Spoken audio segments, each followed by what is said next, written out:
Most people imagine plane crashes in remote fields or somewhere over the ocean, far from everyday life. But sometimes the impact isn't out there. It's in an office on the 78th floor, a bedroom in the suburbs, a hotel lobby near the runway, a small aircraft on a suicide mission, a brand new Dreamliner that never made it past takeoff. All of them ending inside buildings where people were just going about their day. Don't forget to subscribe. Let's begin. On a Saturday morning in late July 1945, New York was wrapped in fog dense enough to hide the tops of its tallest buildings. At the end of the Second World War, military traffic in and out of the city was routine. One of those flights was a U.S. Army Air Force's B-25 Mitchell on a short personnel run from Bedford, Massachusetts to Newark, New Jersey. In command was Lieutenant William Franklin Smith, Jr., a decorated pilot who had flown combat missions over Europe. As he approached New York, he found that LaGuardia was effectively closed by low cloud. Newark seemed like the better option. Air traffic control warned him that visibility there was close to zero as well, but he pressed on toward the city, descending into the murk over Manhattan. At around mid-morning, the aircraft was flying at about the level of the skyscrapers themselves. Witnesses later recalled seeing a twin-engine aircraft appear suddenly out of the cloud canyons near the Chrysler Building, far lower and farther inland than it should have been. Controllers had told Smith to turn left toward Newark after crossing the city. Instead, disoriented by the fog and without modern navigation aids, he turned right and followed a path that carried him directly into the Midtown skyline.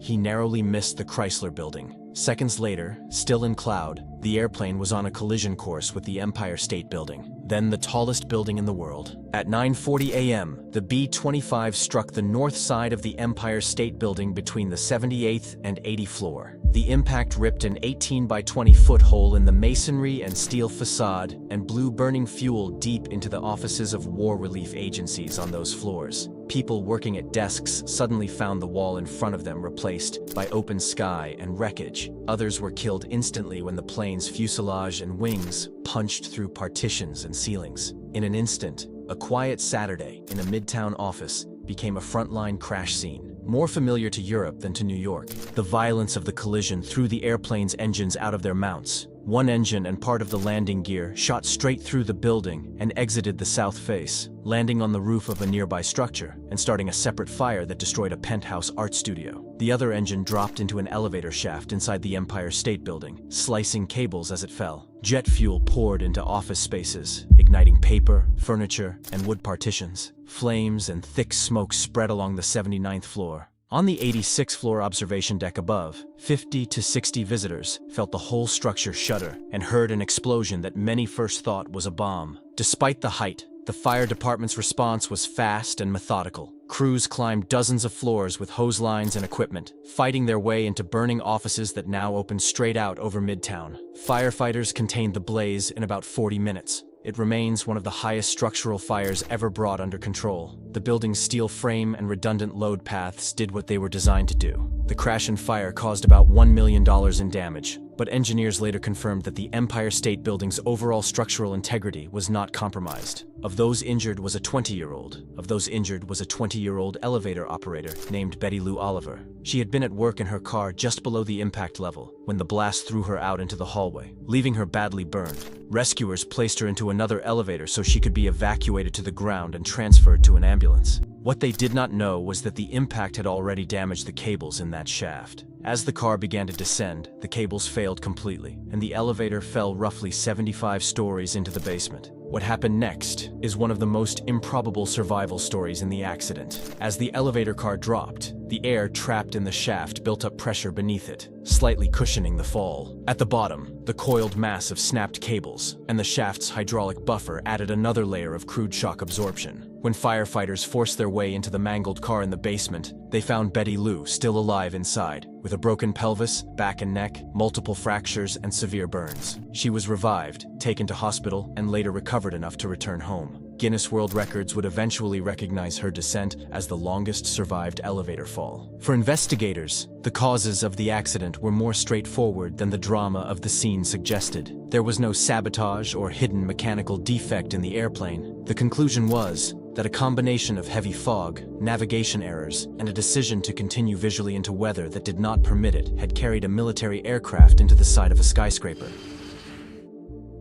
On the morning of December 16, 1960, New York City was sitting under low cloud, light snow and sleet, the kind of winter weather that blurs the line between sky and concrete. Over that gray city, two airliners were converging on two different airports. United Airlines Flight 826, a Douglas DC-8 jet, was coming in from Chicago to Idlewild. Transworld Airlines Flight 266, a Lockheed Super Constellation, was inbound to LaGuardia from Columbus. Between them, they carried 128 people. No one on board either airplane had any reason to expect that New York was about to see the deadliest aviation disaster in its history. United 826 was the faster of the two, a new jetliner still in the early years of DC-8 service. As it neared the New York area, the crew discovered one of their navigation receivers had failed. The message went to United Maintenance, but crucially, it did not reach air traffic control. Controllers cleared the DC-8 to a navigation fix called Preston, its clearance limit, where it was supposed to enter a holding pattern at or below 210 knots. Instead, with one receiver out and still descending at jet cruise speeds, the DC-8 was doing just over 300 knots. Later analysis showed the jet overshot its clearance limit by about 12 miles. TWA 266 was following a standard approach into LaGuardia, descending toward 5,000 feet over Staten Island. In poor visibility, the crew had no way to know that the DC-8, now beyond its assigned airspace, was bearing down from behind at jet speed. At about 10:33 a.m., radar showed the two targets merge at roughly 5,200 feet. The DC-8's engine and part of its wing sliced across the Constellation's fuselage, tearing it open almost from side to side. The TWA aircraft broke apart and fell in a spiral toward Miller Field near the shoreline. All 44 people on board died on impact. The DC-8 was badly wounded but not immediately destroyed. The collision tore away one engine and a large section of the right wing, but the airplane stayed controllable for another 90 seconds. In that time, it crossed Staten Island and continued northeast toward Brooklyn. People on the ground looked up at the sound of jet noise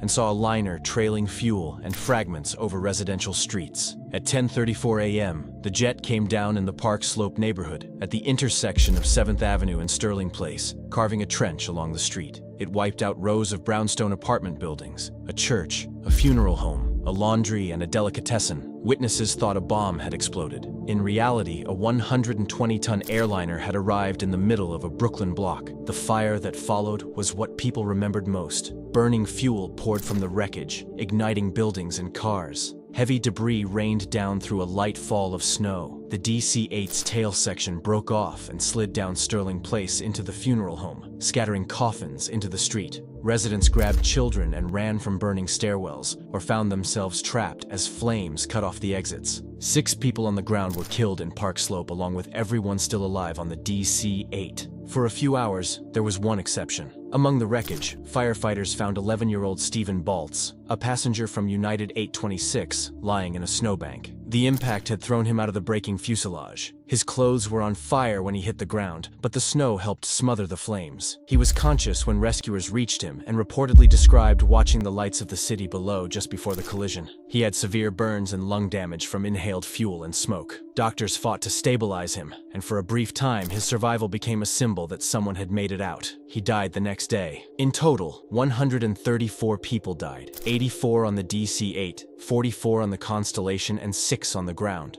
It was the deadliest aviation accident the world had yet seen. For Park Slope, it was a neighborhood-level catastrophe. For the aviation system, it became a turning point. In the aftermath, the Federal Aviation Administration tightened speed rules below 10,000 feet, pushed for mandatory distance measuring equipment in busy terminal areas, and improved communication procedures between approach controls. Those changes were absorbed into what is now Class B airspace around major hubs, designed to keep airplanes separated even when visibility is poor. On a late summer Sunday in 1986, the sky over Los Angeles looked harmless. It was August 31st, clear air, visibility out to 14 miles, the kind of day when flying felt routine. High above the suburbs, Aeroméxico Flight 498, a McDonnell Douglas DC-9 from Mexico City, was descending toward Los Angeles International Airport with 64 people on board. Below and south of its route, a much smaller airplane, a Piper PA-28 Archer flown by 53-year-old William Kramer, had just left Torrance with his wife and adult daughter on a family trip toward Big Bear City. Two very different airplanes, two unrelated flights, sharing the same bright air over a crowded city. What linked them was something no one on either flight could see: the terminal control area, a three-dimensional block of protected airspace around Los Angeles International Airport. The DC-9 was inside that airspace under instrument flight rules, talking to approach control. The Piper, flying visually, did not need to talk to anyone as long as it stayed below the floor of the controlled area. On its route, that floor was at 6,000 feet.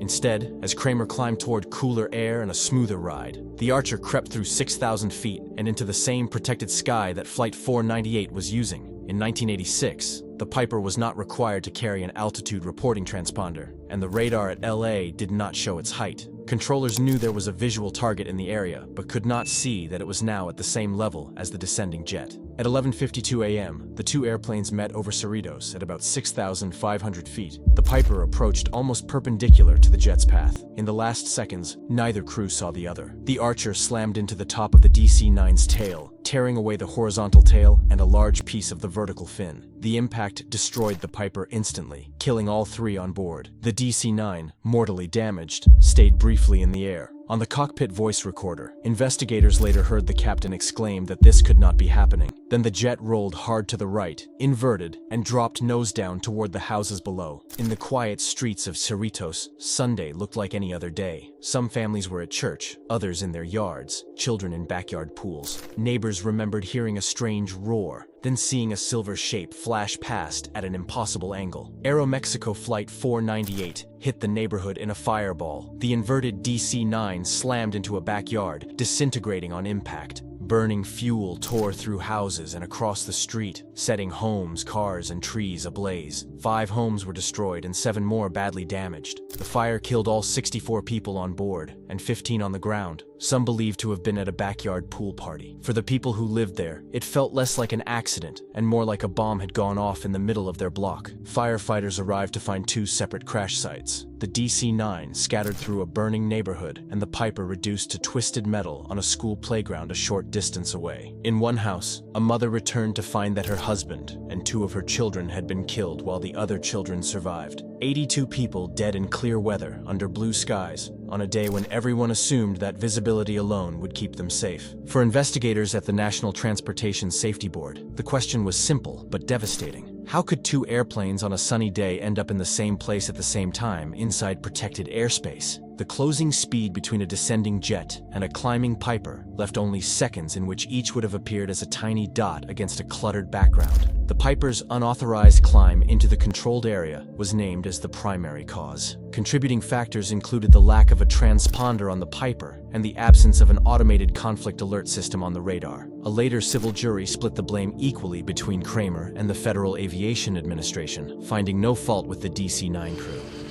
On the evening of October 4th, 1992, El Al Flight 1862 lined up on the runway at Amsterdam Schiphol like any other overnight cargo flight. The Boeing 747 freighter had come in from New York and was now bound for Tel Aviv with 3 crew and a single passenger on board. In its hold sat a mixed load of consumer goods. As the sun went down, the big freighter lifted off into a clear autumn sky and began a climbing right turn to the northeast. For the first several minutes, the climb looked ordinary. Then, about 7 minutes after takeoff, everything changed. Hidden inside the structure that linked Engine 3 to the wing, a critical steel pin had been slowly weakening for years. Fatigue had eaten deep cracks into its walls. Under the combination of thrust, vibration, and gust loads, the pin finally fractured. The engine twisted upward and broke free, and its trajectory carried it back into Engine 4, tearing that engine off as well. 2 engines, a chunk of the wing, and parts of the trailing edge were suddenly gone. Hydraulic lines, electrical systems, and flap mechanisms were all severed in the same motion. The 747 rolled and yawed hard to the right, its wings increasingly tilted toward the high-rise apartments below. At 6:35 p.m., almost wings vertical,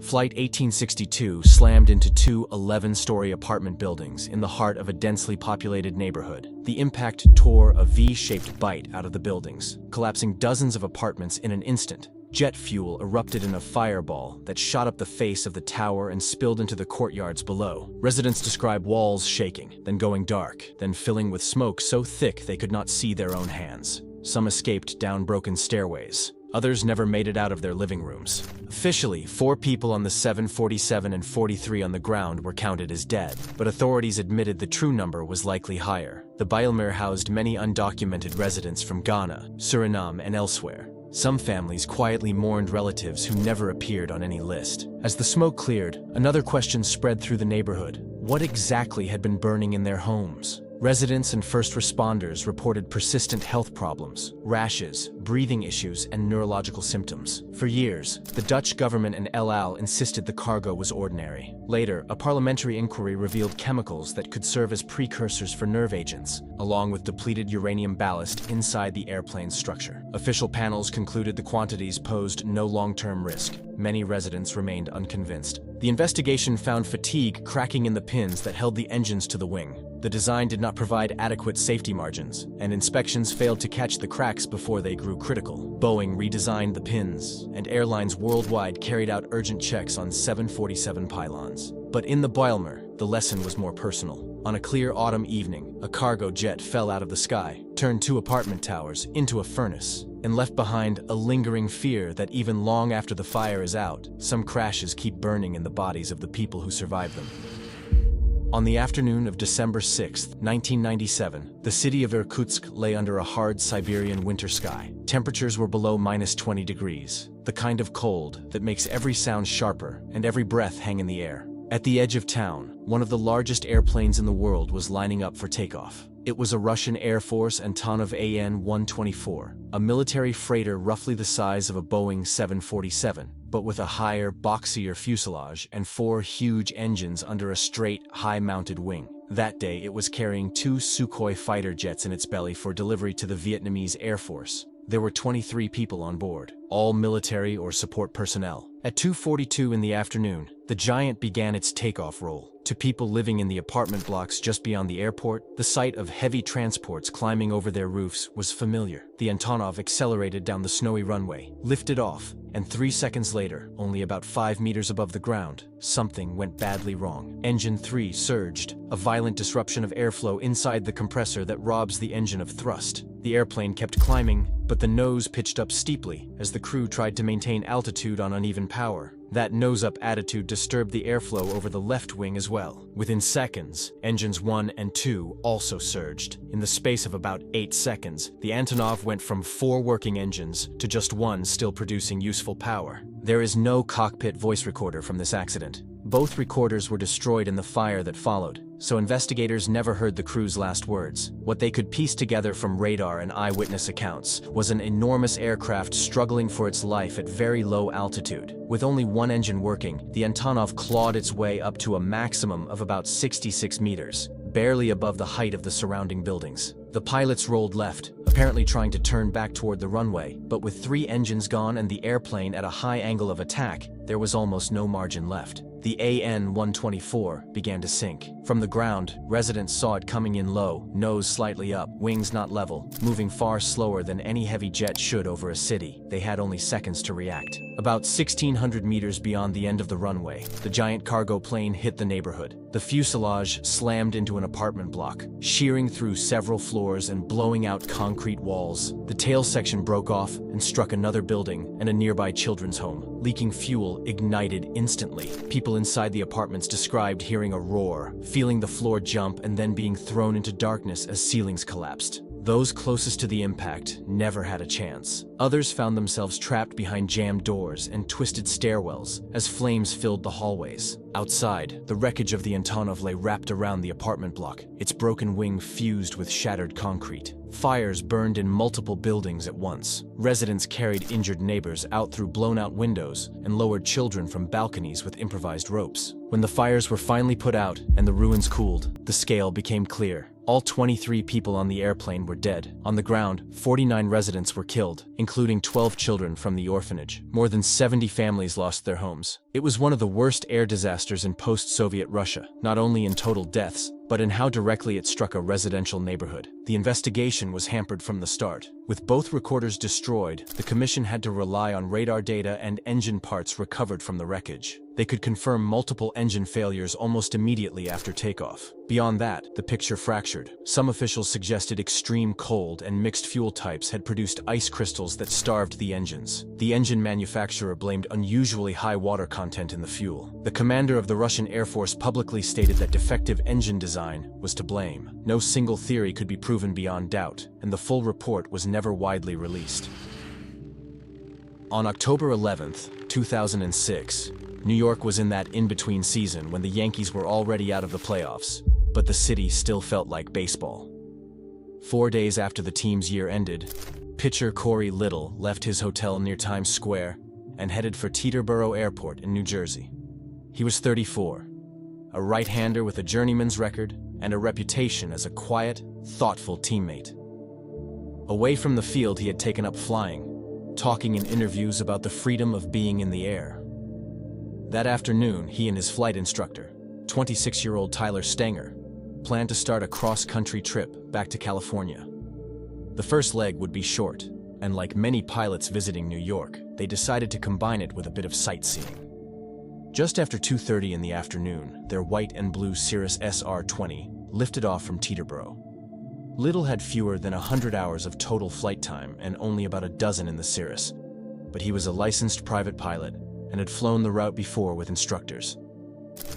The SR-20 was a sleek, fast 4-seat airplane with a glass cockpit and one unusual feature: a whole airplane parachute system built into the tail.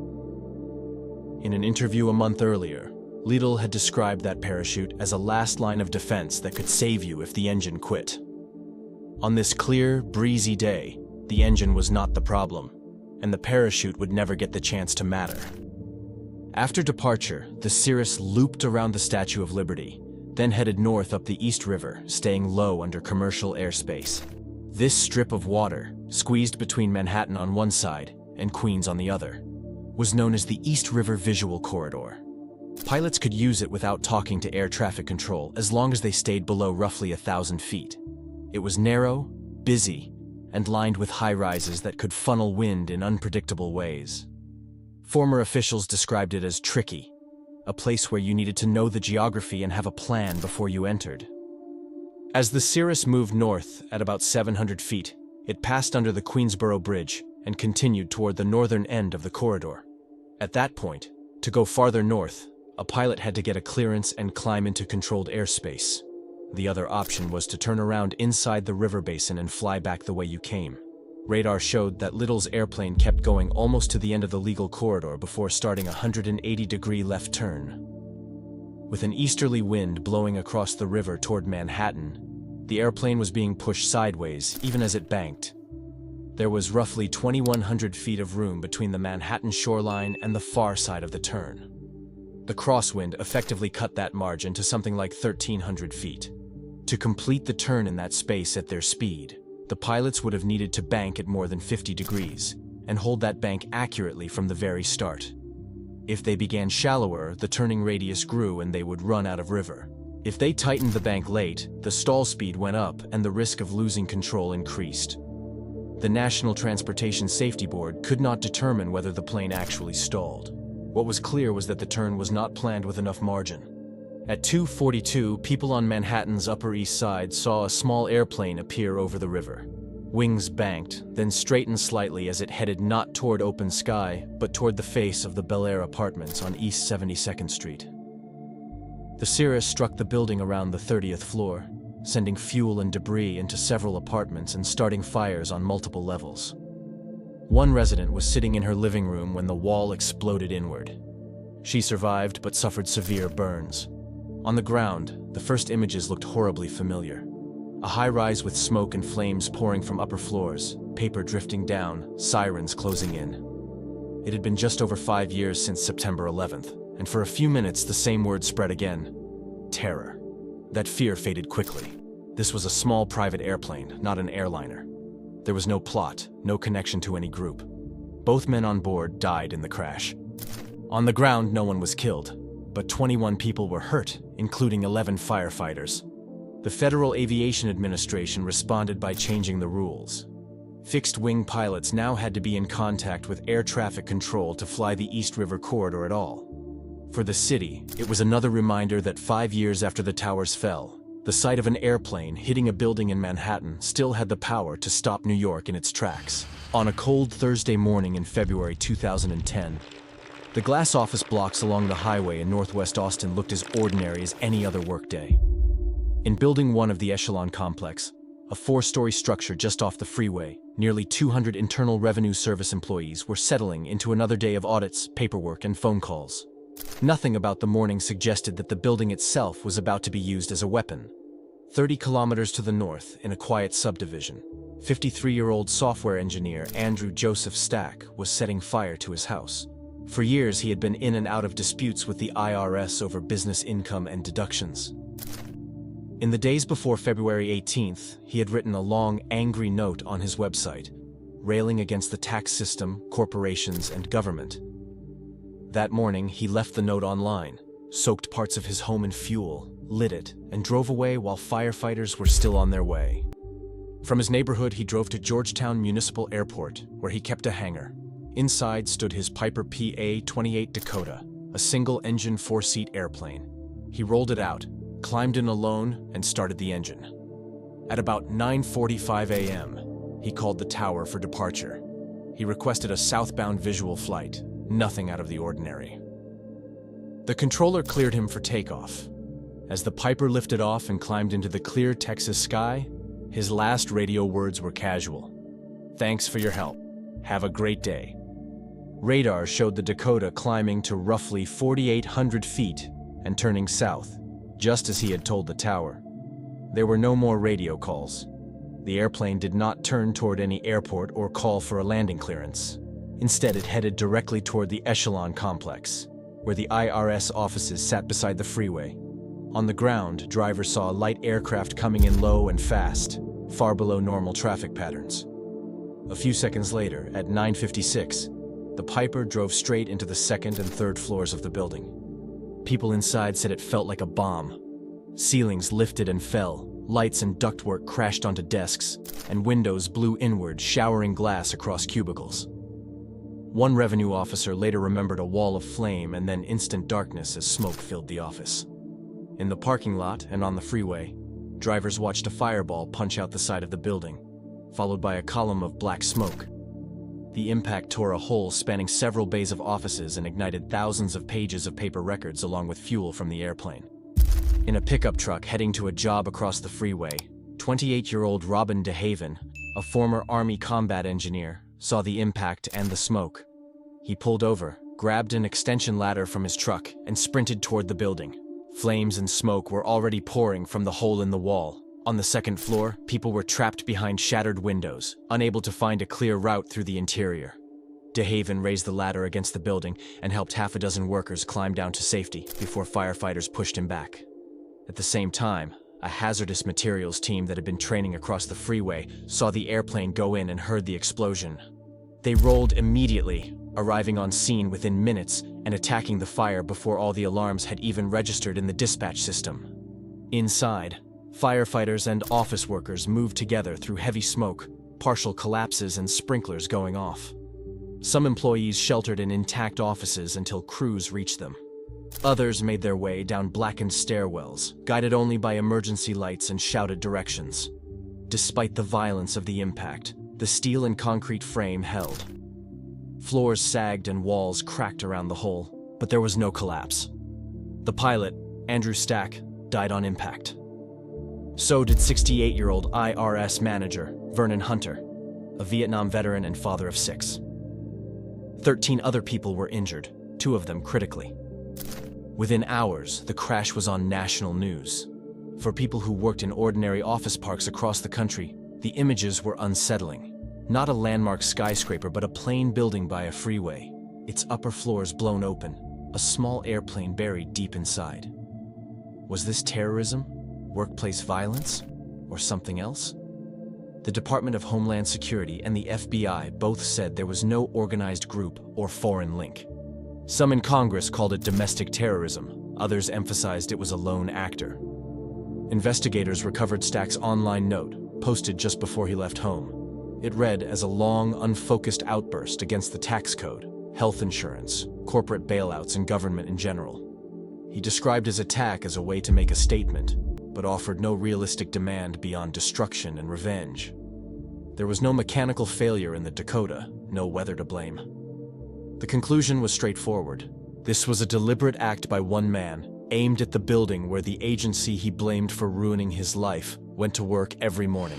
On the afternoon of June 12, 2025, the campus of BJ Medical College in Ahmedabad looked like any other hot weekday in Gujarat.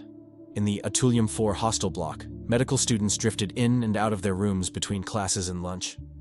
On the other side of the airport perimeter, an Air India Boeing 787 Dreamliner was taxiing out for a long-haul flight that should have been routine. Flight 171, bound for London Gatwick, carried 242 people, many of them students, families on summer trips, and workers heading to the UK. The airplane was 11 years old, part of Air India's modern fleet, and the weather was clear with light winds and good visibility. Shortly after 1:38 in the afternoon, controllers cleared Flight 171 for departure. The Dreamliner rolled down the runway, rotated and lifted off. Flight data later showed a maximum altitude of only a few hundred feet. The entire flight would last 32 seconds from liftoff to impact. For the first 3 seconds in the air, everything looked normal. Then the engines went quiet. According to the preliminary investigation, both of the 787's engine fuel control switches moved from run to cutoff about 3 seconds after liftoff, one after the other, a second apart. Those guarded switches are meant to be moved only on the ground, or in a serious emergency. Moving them to cutoff instantly starves an engine of fuel. On Flight 171, both engines lost thrust almost together. Cockpit audio recorded one pilot asking the other why he had cut off. The other replied that he had not. Within seconds, the emergency power system deployed and the switches were pushed back to run as the computers tried to relight the engines. One of the pilots made a mayday call, reporting a loss of thrust. At that altitude, and that close to the airport boundary, time and height were already almost gone. Over the nearby neighborhood, students at BJ Medical College heard a low roar overhead that did not sound like a normal departure. Seconds later, the Dreamliner came into view, nose slightly up, wings level but sinking. The tail struck the roof of the hostel mess building, shearing off the tail section. The rest of the fuselage plowed through the compound, slicing through walls before the main body of the aircraft slammed into the hostel block and adjacent buildings. The impact dumped tens of thousands of kilograms of jet fuel into a tight cluster of concrete buildings. Fire followed almost instantly. Inside the hostel, students described ceilings cracking, doors blowing inward, then black smoke pouring down hallways. Some rooms near the point of impact collapsed outright. Others held just long enough for their occupants to run. Doctors and interns from the attached hospital suddenly found themselves treating their own classmates on stretchers laid out in the same campus where they normally did rounds. Of the 242 people on board, 241 died. On the ground, 19 people were killed, and more than 60 seriously injured, many of them students who had been in their rooms at lunchtime. It was the worst aviation disaster India had seen in decades, and the first fatal crash of a Boeing 787 anywhere in the world. Out of everyone on board, one man lived. 40-year-old British passenger Vishwash Kumar Ramesh was seated next to an emergency exit over the wing. He later told reporters that there had been a normal climb, then a strange loss of power as the airplane stopped gaining height. He remembered a sharp downward lurch, a violent noise, and then finding himself on what looked like a concrete floor, still strapped into his seat. The section of fuselage around his row had broken away relatively intact. An opening where the emergency exit had torn free became a path to daylight. He crawled out and was pulled away by students and rescuers. His brother, seated nearby, did not survive. For investigators, the central question was why the fuel switches moved. The preliminary report found no evidence of bird strike, no structural failure before impact, and no mechanical fault in the engines. The fuel control switches are locked behind metal guards specifically to prevent accidental movement. Regulators in the United States had warned years earlier that similar switches on other Boeing types had been found with their safety locks improperly set. Air India had not carried out that check on its 787 fleet. Whether a design flaw, a maintenance failure, or a deliberate act explained the cutoff remains an open question. At the time of this recording, the official investigation has not been completed. When you hear about a plane crash on the news, the picture that usually comes to mind is open space. A field, a mountainside, the ocean, somewhere far away. What these stories show is what it looks like when that impact happens, where people are making coffee, checking emails, putting a child down for a nap. A military plane in a fog bank becomes part of the Empire State Building. Two airliners meet in the clouds and come down in a Brooklyn street. A cargo jet, a Russian giant, a Dreamliner, all ending their flights not at a runway, but inside apartments, dorm rooms, and offices that never had a reason to think about aviation at all. In exactly the wrong place. A private in exactly the wrong place. A private pilot who underestimates a turn in a narrow river corridor. A man who decides his personal anger is worth more than the lives of strangers. A set of guarded fuel switches that move at the worst possible second. None of those single failures explains all of them. Together they show how many different ways the line between sky and city can break. They also show how much has changed because of them. Brooklyn pushed the system towards stricter speed limits and better radar. Cerritos forced collision avoidance technology into everyday use. Bijlmermeer rewrote the rules on how engine pylons are designed and inspected. Milan and Manhattan changed how low-level urban corridors are managed. Austin forced agencies to think about threats that don't come in through the front door. In almost every chapter, there is at least one person whose story cuts through the technical details. An elevator operator who rides a falling car and lives.